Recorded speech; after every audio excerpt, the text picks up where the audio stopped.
Hi, everybody. Just wanted to give you a little insight into what I'm getting ready to go into. I got an invitation by a friend of mine who I helped him get the job as a casino host for a local Baton Rouge, Louisiana casino.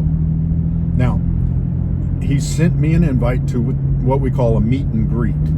And this is where casino hosts, new casino hosts, are trying to get business. So you go and you meet at an off-site location, not in the casino, and this happens to be at a country club. Excuse me. And we're going to meet, and he's going to try to drum up business. And I told him I'd come over and give him some support. So this is what we're doing, and this is day one, I guess, of a new casino host, and just part of the process.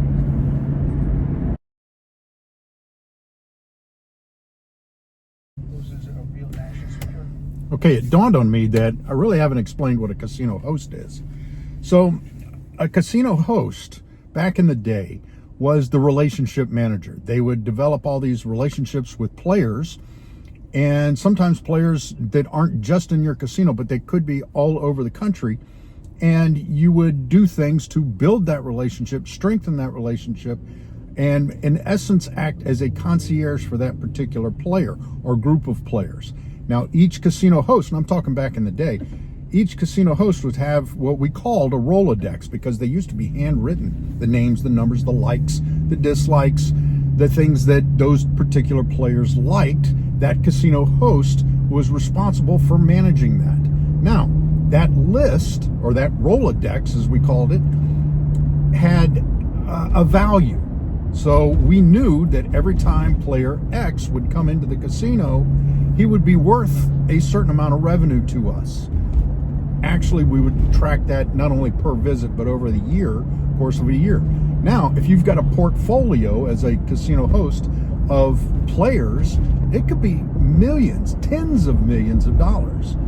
So what happened way back when, and still to some degree today, the casino hosts figured out, well, wait a minute, if my list and the relationships that I've built are worth, let's say, $30 million to my employer, you know what? I bet if I moved down the road in Las Vegas, in Las Vegas market specifically, if I moved to another casino, they'd pay me more for that $30 million. They might even pay me a percentage of that.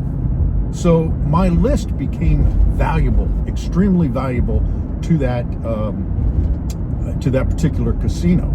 Now, what has happened since then is all of this got put in databases, in essence, player development programs. And by the way, that's what it is. It's all under the umbrella of what we call player development, relationship development, that kind of stuff. And it's usually parked either in the marketing department or in the games department. And in some cases, if you're an executive an executive host, you could report directly to the general manager or the president of the organization. So these days, all of that gets put into a digital database, so we know all the behavior that a casino player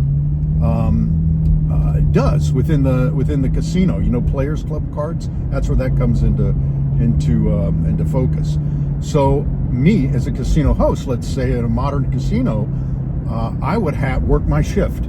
So I'd come in whatever time I came in, and I'd work whoever was out there, because I have access to that database, as does everybody else that is a casino host within that casino. Make sense? So you have kind of a decentralized management a centralized management of the players, but it's decentralized in terms of delivery of service. So anybody can access that who's a casino host for that particular casino. The list has value, but it no longer resides with the casino host.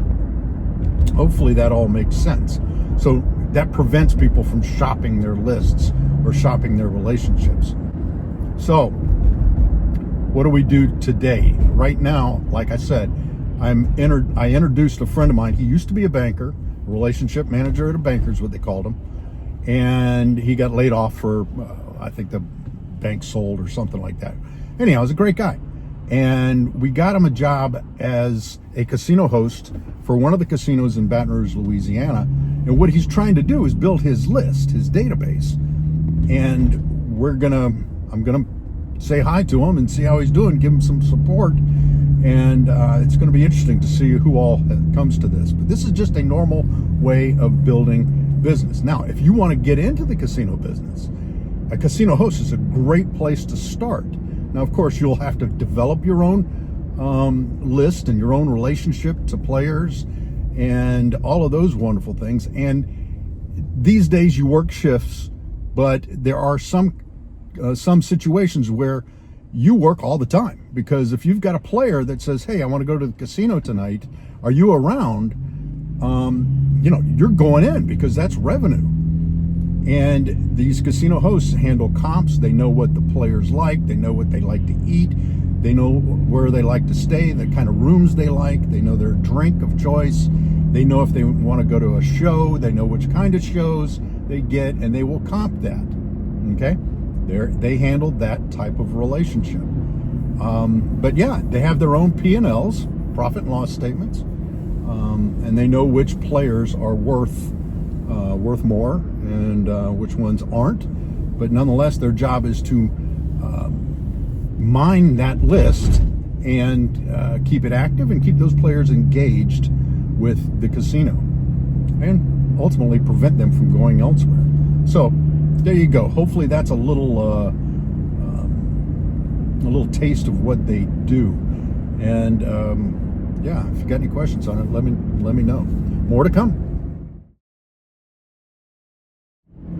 Okay, let me tell you a quick story here. Early on in my career, right when I first started, we were opening casinos like crazy.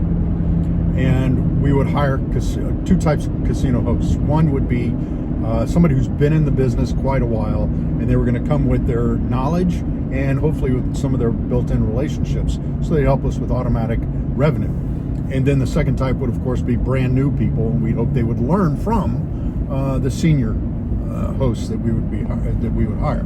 So there's this one guy, I'll never forget him, and he was in the casinos, an older guy, could have been my grandfather at the time, and he in his office, he was an executive host, and he had his own office.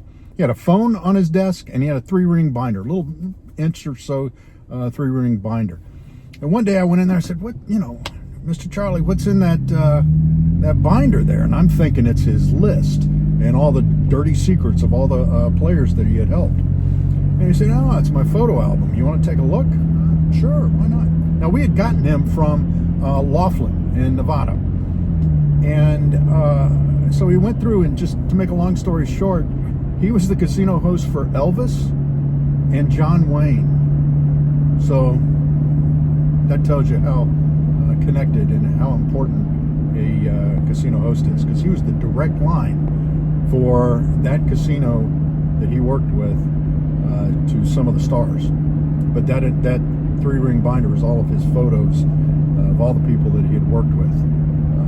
Amazing guy. Okay, let me tell you this other, now I guess you call it a casino host trick, but it's actually a relationship trick.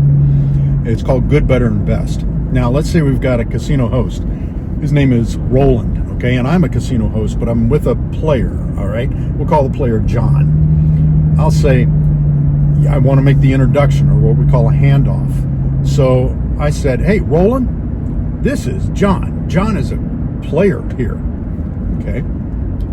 That is a signal that a player is a designation for how much this guy is worth, how much the player John is worth. Or I could say, "Hey, Roland, I'd like to introduce you to John. He's one of our better players." A better player gives another designation. Or I could say the same thing. "Hey, Roland, this is John. He's a good player."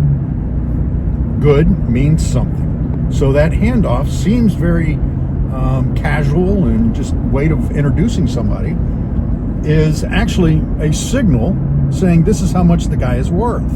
And you'll hear us talk about theoretical win quite a bit. So we have a theoretical threshold for each of those: good, better, and best. So You know, we again, it'd be like, hey, Roland, here's John. He's one of our best players. Well, that denotes a certain level of play, which means he gets a certain level of comps or privileges, or however the casino has structured their player development program. So there's a little neat little tidbit of casino operations.